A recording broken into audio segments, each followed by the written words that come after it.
प्रभु तेरी वाणी जीवन की रोटी, नैनों की ज्योति अंधेरा मिटाती।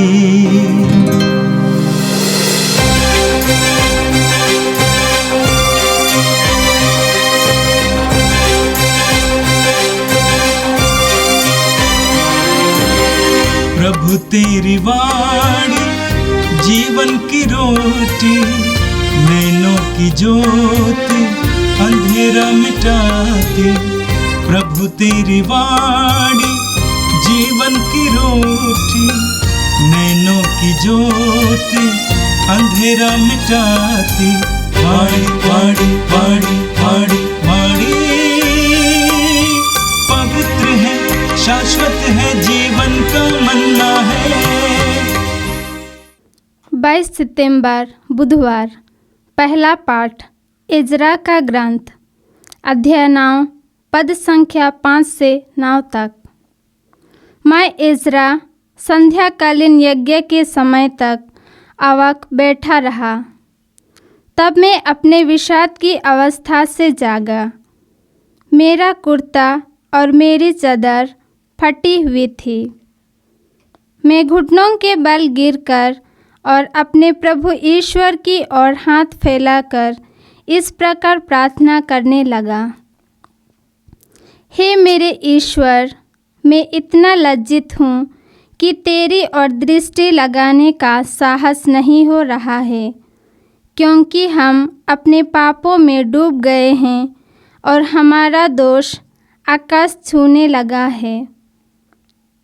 अपने पूर्वजों के समय से आज तक हम भारी अपराध करते आ रहे हैं।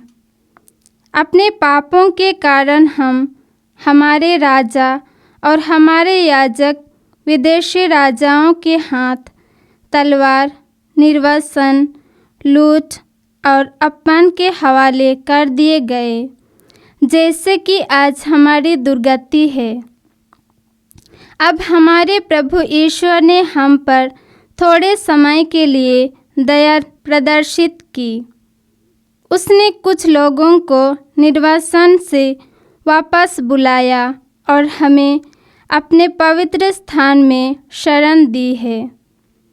उसने हमारी आँखों को फिर ज्योति प्रदान की और हमें हमारी दास्ता में विश्राम दिया है, क्योंकि हम दासी हैं, किंतु हमारे ईश्वर ने हमें हमारी दास्ता में नहीं त्यागा और हमें फारस के राजाओं का कृपा पात्र बनाया है।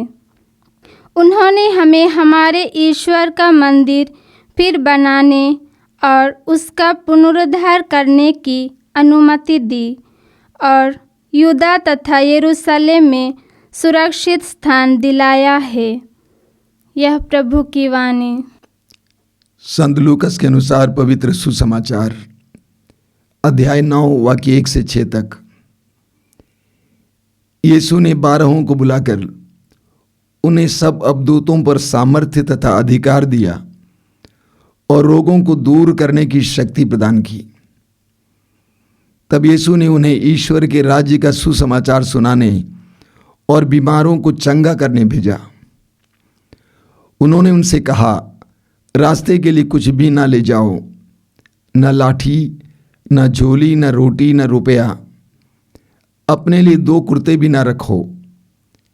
जिस घर में ठहरने जाओ, नगर से विदा होने तक वहीं रहो। यदि लोग तुम्हारा स्वागत ना करें तो उनके नगर से निकलकर उन्हें चेतावनी देने के लिए अपने पैरों की धूल झाड़ दो। वे चले गए और सुसमाचार सुनाते तथा लोगों को चंगा करते हुए गांव-गांव में घूमने लगे। यह प्रभु का दिव्य सुसमाचार है। ख्रिस्त प्रभु की जय। मेरे प्रिय भाई और बहनों, आज के सुंदर दिन के लिए हम प्रभु को धन्यवाद दें। प्रभु की आशीषों के लिए फिर एक बार हम प्रभु को धन्यवाद दें। आज का पहला पाठ इज़रा के ग्रंथ से लिया गया था। इज़रा के बारे में मैंने पहले भी आपको बताया है बाबुल के राजा ने यरूशलेम पर आक्रमण किया और यरूशलेम मंदिर को नष्ट किया। यरूशलेम मंदिर की कीमती चीज़ें और यरूशलेम और आसपास के लोगों को भी राजा अपने यहाँ ले गया और यहूदी गुलाम की तरह बाबुल में रह रहे थे। वहाँ रहते समय वे अपने देश को याद करते हुए, अपने मंदिर को याद करते हुए विलाप करते थे, रोते थे, कलपते थे। प्रभु ने उन पर दया दिखाई और 40 वर्षों के बाद एक राजा जिसका नाम है सीरूस, उसके हृदय में यहूदियों के प्रति दया उत्पन्न की और सीरूस ने कुछ यहूदियों को एजरा, जरुब्बाबेल और नहमयाह के नेतृत्व में यरूशलेम वापस जाने और यरूशलेम मंदिर को फिर बनाने के लिए इजाज़त दिया। और इस प्रकार बड़े उत्साह के साथ, बड़ी उम्मीदों के साथ, भक्ति और श्रद्धा के साथ, राजा से प्राप्त और लोगों से प्राप्त उपहारों के साथ, सोना चांदी के साथ एजरा, जरुब्बाबेल और नहमयाह अपने लोगों के साथ यरूशलेम वापस आए। जब ये यरूशलेम वापस आए तो यरूशलेम के नेता उनके पास आए और उनको एक दुखद समाचार सुनाया। वो समाचार यह है कि यरूशलेम में रहने वाले पुरोहित और अन्य लोगों ने, धर्मगुरुओं ने प्रभु की आज्ञाओं का उल्लंघन किया। वे अन्य देवी देवताओं की पूजा करने लगे और अपने बच्चों को अन्य जाति और गैर यहूदियों के साथ विवाह करने दिया। ये सुनकर एजरा को बहुत दुख हुआ। वो बहुत उदास हो गया। उसने अपने वस्त्र को फाड़ डाला और बड़े दुख के साथ वो प्रभु के पास आता है और प्रार्थना करता है। इस तरह कहता है लज्जित होकर, हे मेरे ईश्वर, मैं इतना लज्जित हूं कि तेरी ओर दृष्टि लगाने का साहस नहीं हो पा रहा है, क्योंकि हम अपने पापों में डूब गए हैं और हमारा दोष आकाश छूने लगा है। अपने पूर्वजों के समय से आज तक हम भारी अपराध करते आ रहे हैं।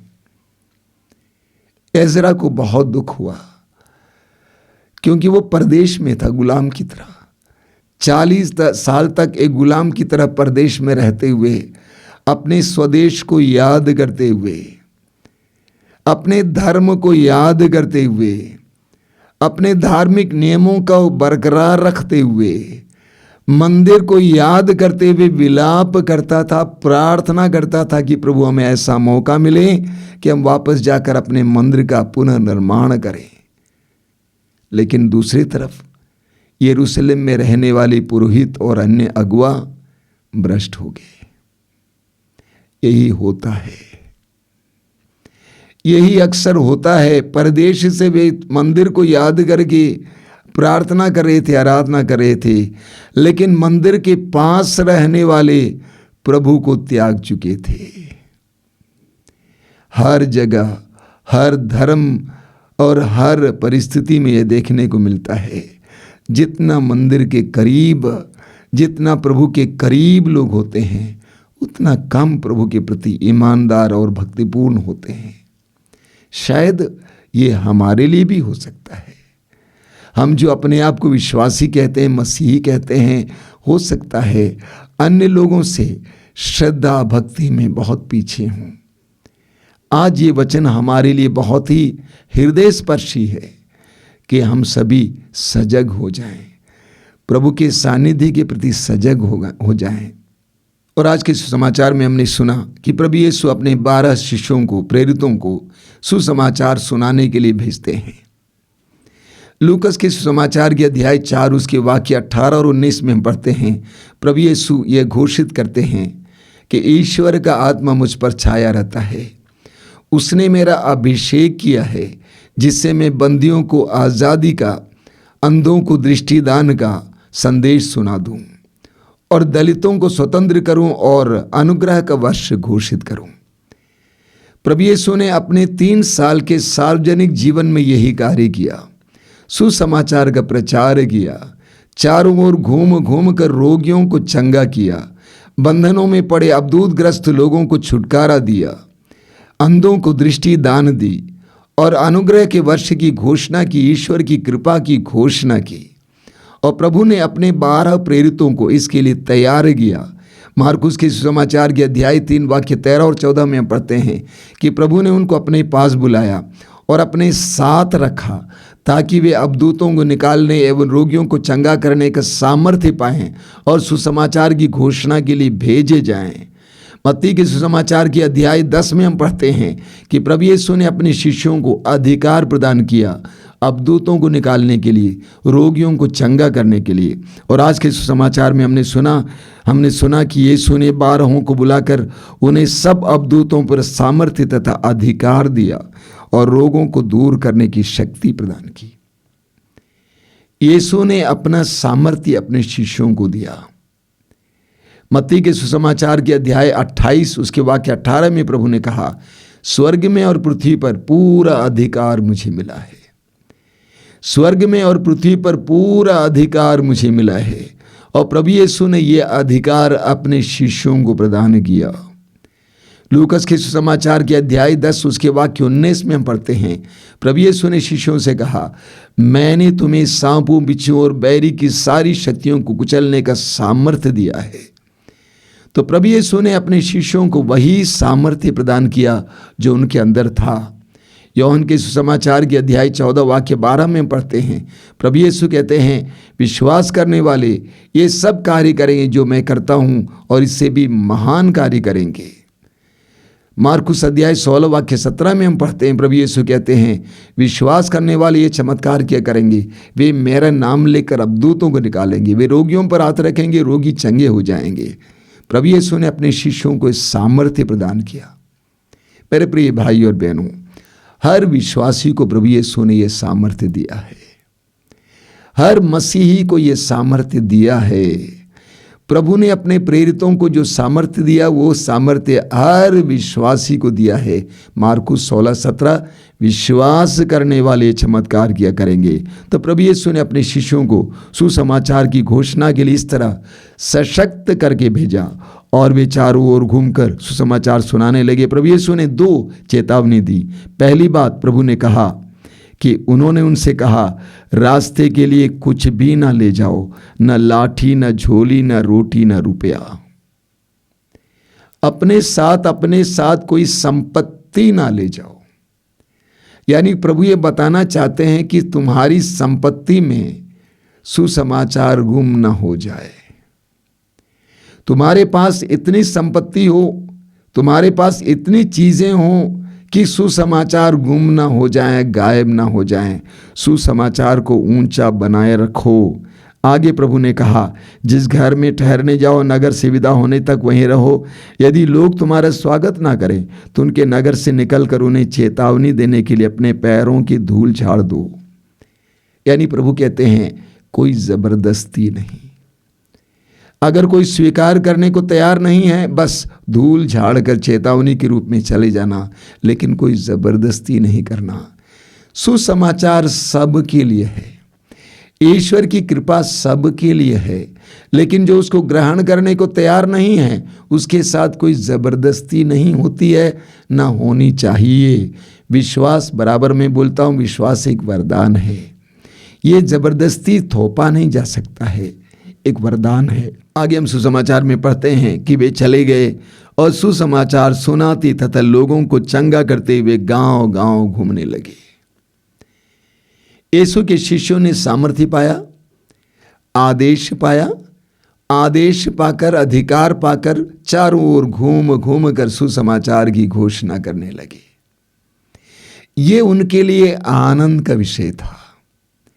शिष्य जो कुछ नहीं थे, तुच्छ थे, उनके लिए ईश्वरीय सामर्थ्य पाकर सुसमाचार की घोषणा करने के लिए भेजा जाना आनंद का विषय था। It was a matter of privilege for them. उन्होंने ऐसा ही ग्रहण किया। ये हमारे लिए आनंद का विषय है। आगे आप पढ़ेंगे इसी अध्याय में कि शिष्य वापस आते हैं यीशु के सामने बड़े आनंद के साथ, कहते हैं कि आपके नाम के कारण अबदूत भी हमारे अधीन रहे। तो प्रभु ने कहा, इसीलिए आनंदित मत हो कि अबदूत तुम्हारे अधीन रहे, बल्कि इसीलिए आनंदित हो कि तुम्हारा नाम स्वर्ग में लिखा गया है। शिष्य आनंदित थे कि हम इस लायक बनाए गए हैं कि ईश्वरीय सामर्थ्य और ईश्वरीय ज्ञान का प्रसार करें। मेरे प्रिय विश्वासी और मसीही भाई और बहनों, हम सबके लिए यह एक अनुग्रह की बात है कि हमने यीशु को जाना, हमने यीशु को माना, हमने यीशु को अपनाया, हमने यीशु पर विश्वास किया, हमने यीशु को अपना बनाया। ये हमारे लिए अनुग्रह की बात है, ये हमारे लिए एक धन्यवाद की बात है। इतना ही नहीं, जिसने यीशु को पाया है, यीशु का सामर्थ्य भी उसे प्राप्त हुआ है, यीशु से अधिकार भी उसे प्राप्त हुआ है। इसको इस्तेमाल करते हुए उसी यीशु के अनुभव लोगों तक पहुंचाना हमारा कर्तव्य है। मार्कुस 16:15 प्रभु कहते हैं, सारी सृष्टि को सुसमाचार सुनाओ। मत्ती अध्याय 28 वाक्य 19 प्रभु कहते हैं, सारी सृष्टि को सुसमाचार सुनाओ। यह हर विश्वासी के लिए एक अनुग्रह की बात है, एक थोपा हुआ काम नहीं है, बल्कि अनुग्रह की बात है कि ईश्वरीय सामर्थ्य और ईश्वरीय ज्ञान का प्रसार करें। इसलिए हर विश्वासी को, हर मसीही को सुसमाचार की घोषणा, सुसमाचार का कार्य करना एक बहुत बड़े तोहफे की तरह ग्रहण करना चाहिए और गंभीरता पूर्वक निभाना चाहिए।